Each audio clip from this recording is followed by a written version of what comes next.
The work of each artist represents his times. A very powerful vision of communist Poland strikes one in the paintings of Danuta Urbanowicz. It is both surprising and remarkable that she was self-taught. She began to paint in the last phase of her tragic life at the age of 40. She depicted reality in a merciless and mocking way. Her stirring images were provoked by her own feelings of hopelessness and frustration. Derision, contempt, and bitterness give Danuta Urbanowicz's art a forceful and convincing look.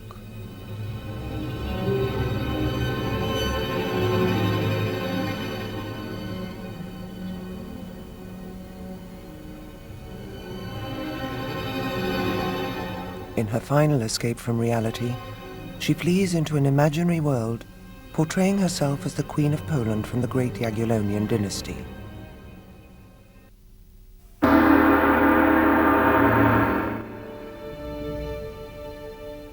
Danuta Romana Urbanowicz, actress and painter. I discovered the story of Danuta's life in her paintings and in the recollections of those who knew her.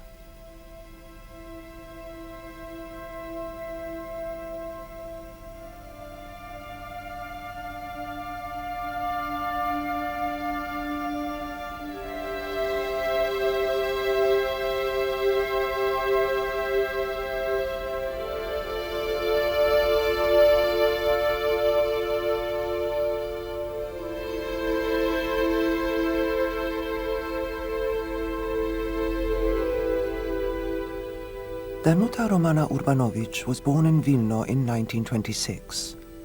The theatre had always fascinated her.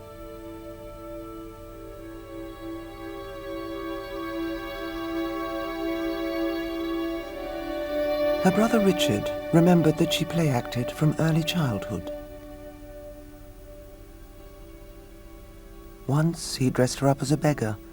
Danuta begged, and Richard spent the money on sweets.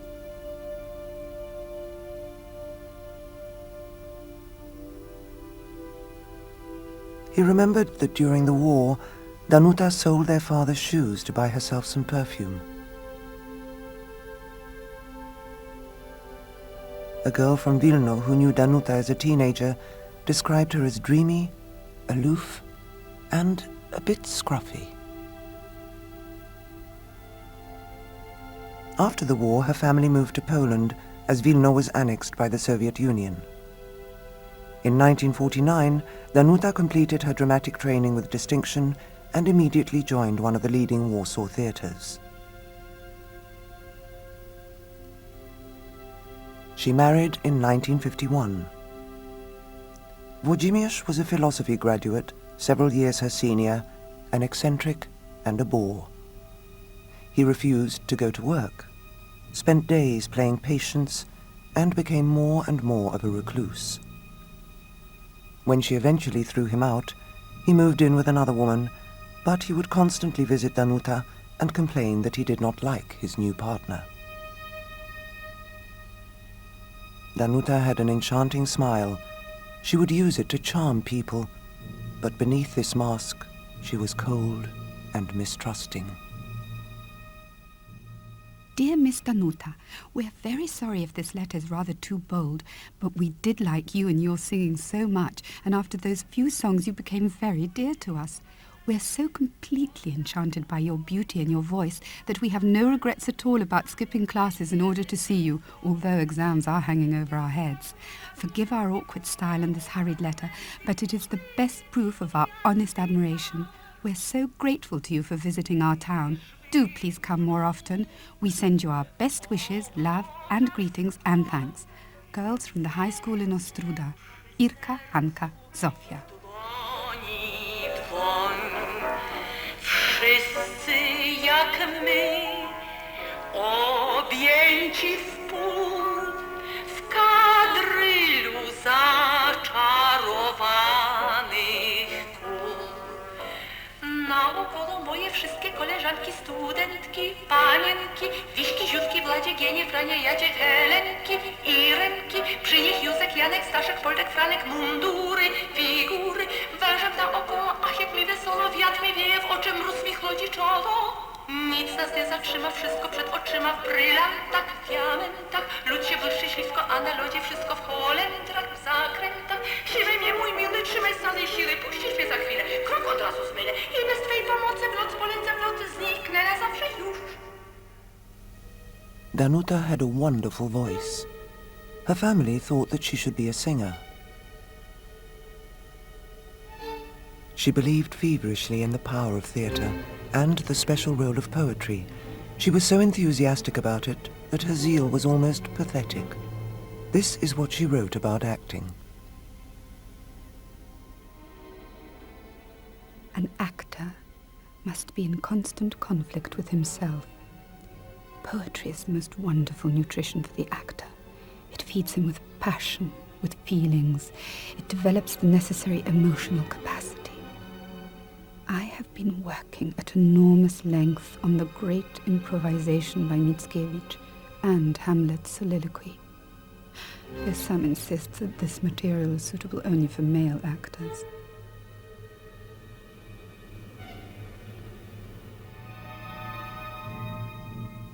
Danuta was distant and reserved, mistrustful and remote, as if there were a barrier between her and others. She had no need of people. The theatre was everything to her.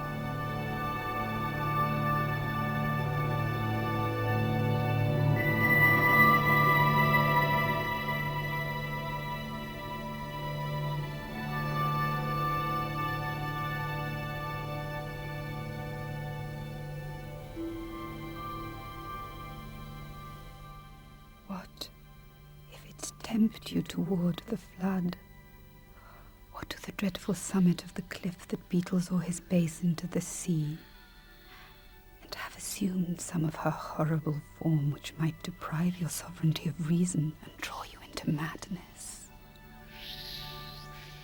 My fate cries out and makes each petty artery in this body as hardy as the Nemean lion's nerve. She began to hear voices. We all hear voices, sometimes. Voices. Whispers. Words. Glances.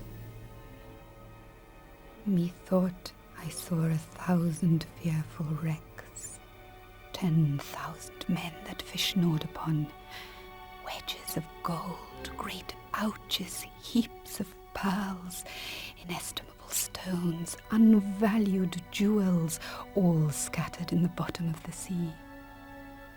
Some lay in dead men's skulls, and in those holes where eyes did once inhabit, there were crept, as 'twere in scorn of eyes, reflecting gems which wooed the slimy bottom of the deep and mocked the dead bones that lay scattered by.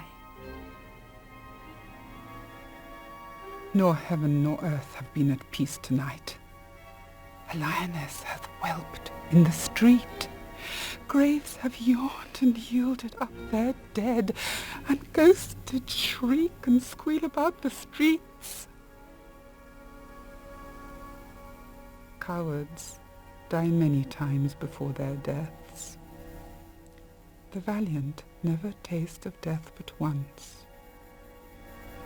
Of all the wonders that I yet have heard, it seems to me most strange that men should fear, seeing that death, a necessary end, will come when it will come.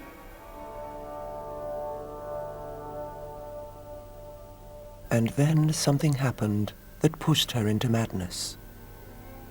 Maybe it was her fate. The moon came nearer Earth than she was wont. Danuta and another actress, Nina Andrich, who was the wife of the Prime Minister Józef Cyrankiewicz, met on stage in a play by Schiller. They looked very much alike, only Danuta was younger and some would say prettier.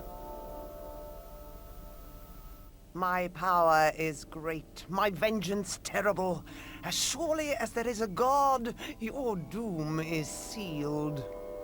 You cannot torture one whose only fault was that her feelings were the same as yours. My name shall haunt your kisses, till your fresh and budding beauty shall wither to a skeleton. Destroying happiness can be a kind of joy.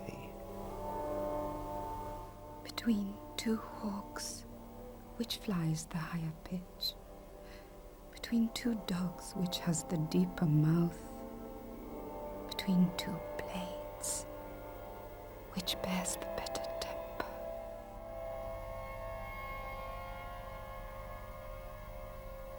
Danuta's career was successfully blocked by Nina Andrich. She was not allowed to perform on the stages of Warsaw. She was ordered to leave the city and allowed to play in provincial theatres only.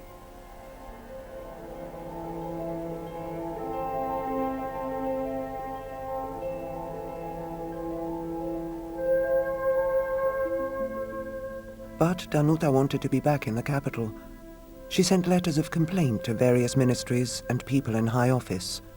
She demanded justice.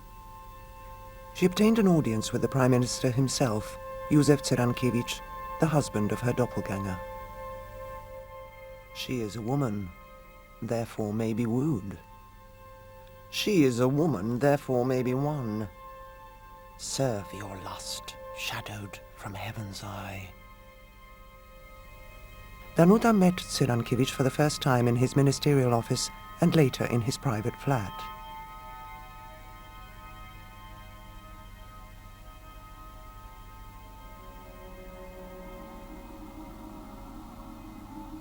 Danuta's relationship with the Prime Minister seemed to help her career. She was acting once more in Warsaw.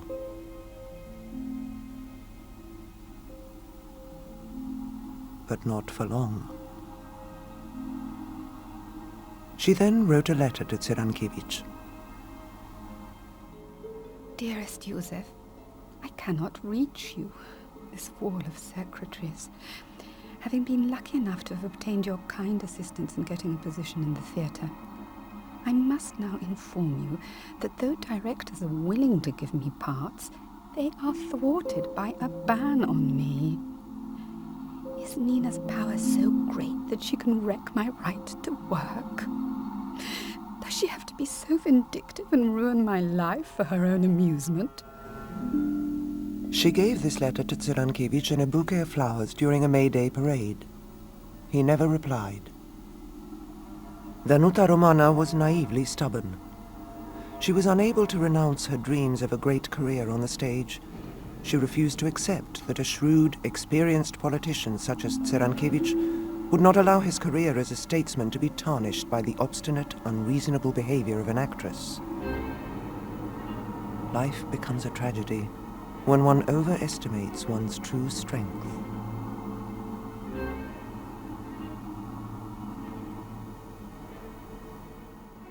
With an outstretched throat, I'll tell the world aloud what man thou art. Who will believe thee? My unsoiled name, the austereness of my life may vouch against you, and my place in the state will so your accusation overweigh that you shall stifle in your own report and smell of calumny. Say what you can, my false always your true. Danuta Romana Urbanowicz took the Polish National Theatre to court, demanding to be reinstated as an actress. The Ministry of Art and Culture asked her to withdraw her charges, but Danuta was adamant.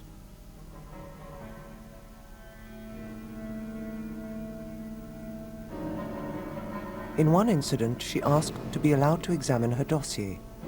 She was told that there was no such dossier, though she could see it on the table. She snatched it and tried to run out of the building. The official caught her and grabbed the documents back. She was then locked in a small room where she banged her head against the walls and broke the windows. Bruised and bleeding, Danuta was taken to hospital.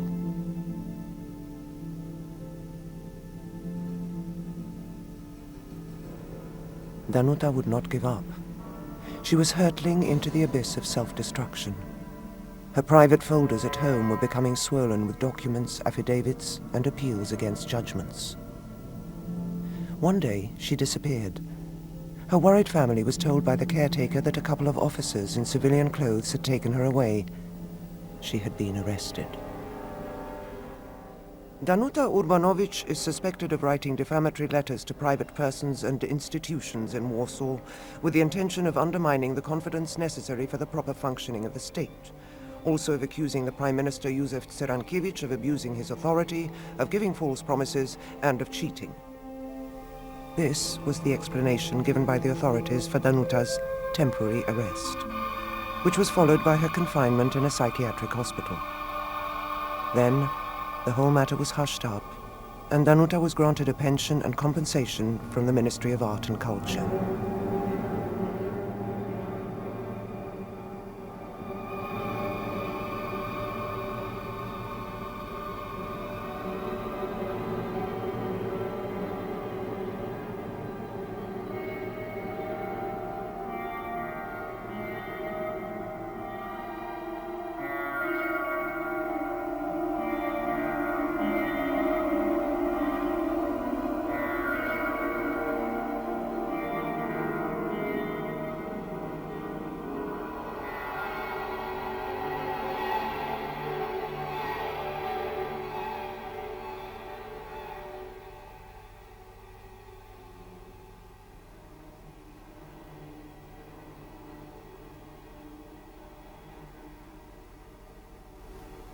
So, now go tell, and if thy tongue can speak, who 'twas that cut thy tongue and ravished thee.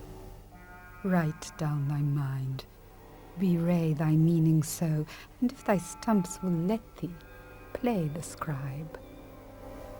Go home, call for sweet water, wash thy hands. She hath no tongue to call, no hands to wash. And so, let's have her to her silent walks.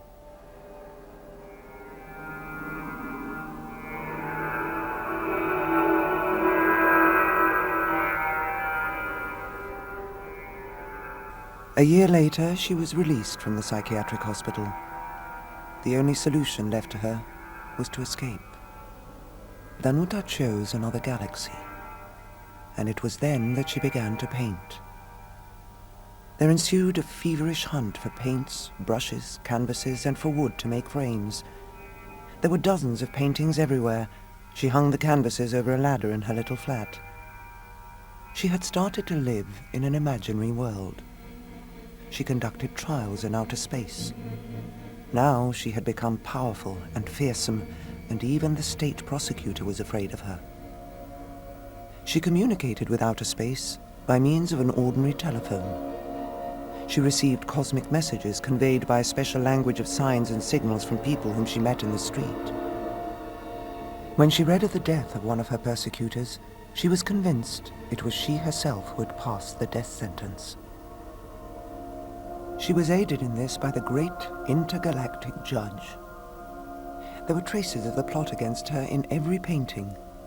Danuta scribbled her observations over the faces of her subjects. She filled many books with her incomprehensible jottings. This creative process became the sole purpose of her life and continued for almost 20 years.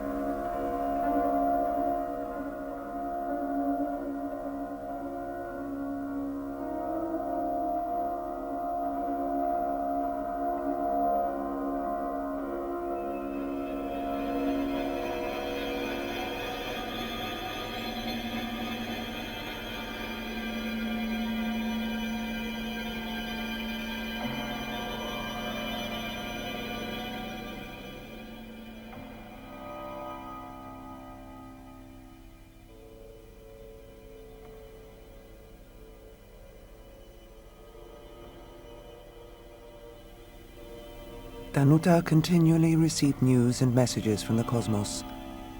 Her body became a super-anatomical construction that was subjected to unique experiments.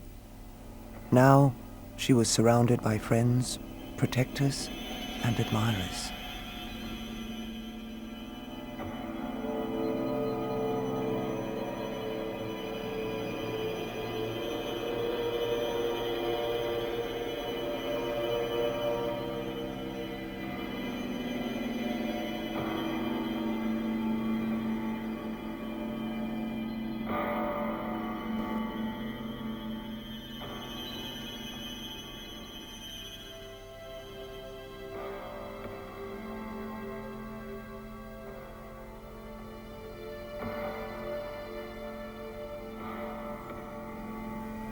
She lived alone in a small flat on Marszałkowska Street with a view of the Palace of Culture.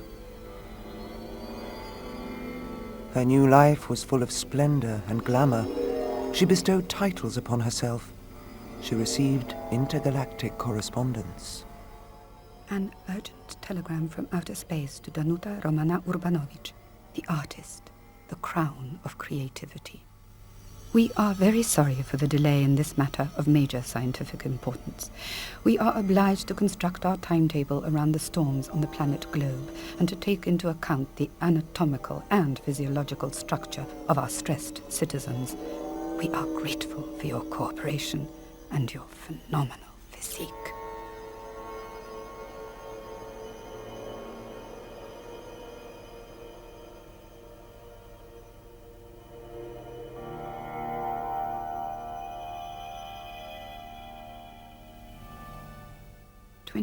March 1982. Night. Morning.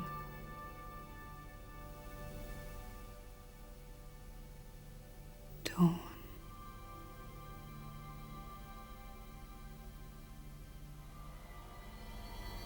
Three white pigeon feathers.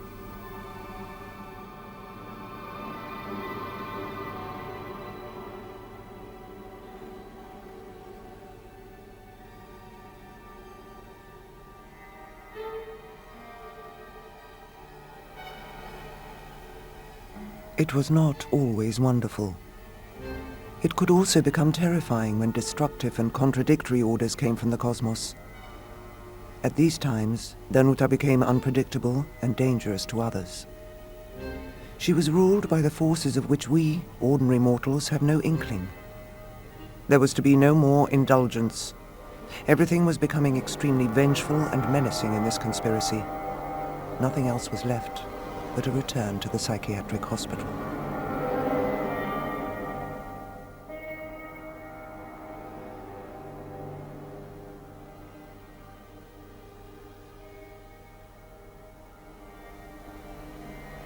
When she came home, she would re-enter her world and paint.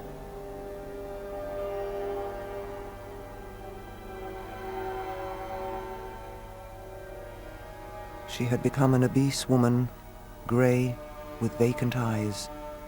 Now no rival would envy her looks.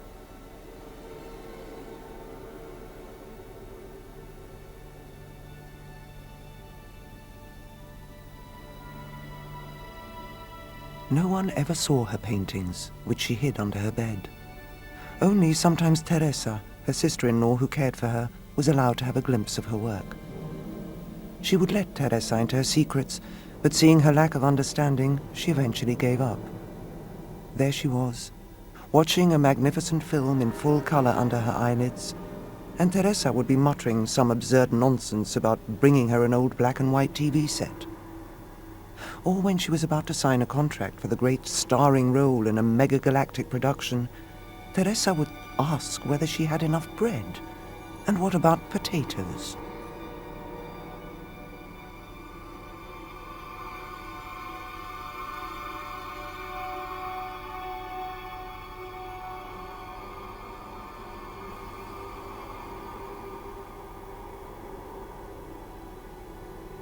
By then, Danuta was convinced that she was a princess from the Jagiellonian dynasty, and her emblem was the crown of creativity.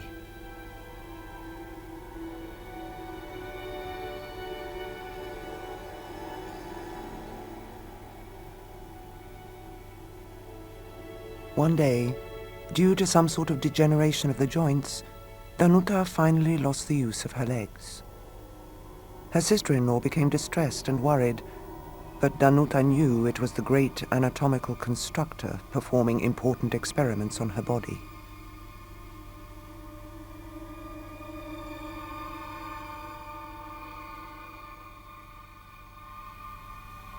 Finally, Teresa took her by force to hospital.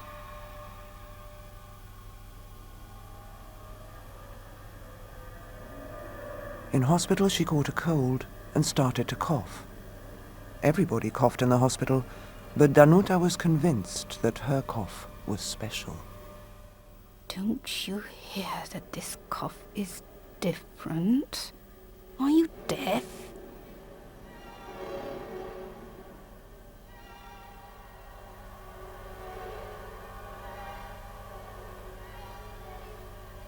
The complex experiment of anatomical significance being carried out on Danuta Urbanowicz was coming to an end. Suddenly, one day during breakfast, she lost consciousness. She'd had a heart attack. Danuta Urbanowicz died on the morning of 15th of March, 1989. She left behind scrolls of canvases and stacks of books filled with strange diagrams, numbers, drawings, and bizarre sketches. She had recorded her visions.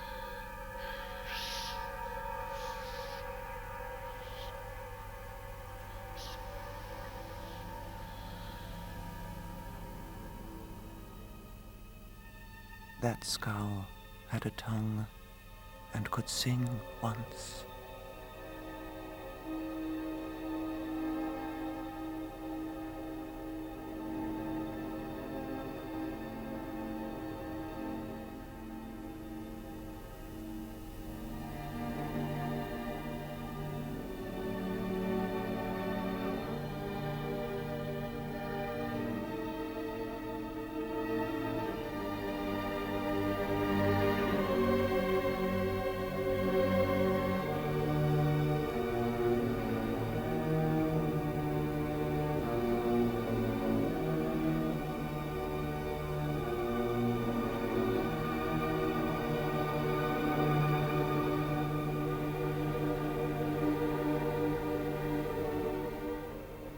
Our revels now are ended. These, our actors, were all spirits, and are melted into air. Into thin air. And, like the baseless fabric of this vision, the cloud-capped towers, the gorgeous palaces, the solemn temples, the great globe itself, yea, all which it inherit, shall dissolve. And, like this insubstantial pageant faded, leave not a rack behind. We are such stuff as dreams are made on, and our little life is rounded with a sleep.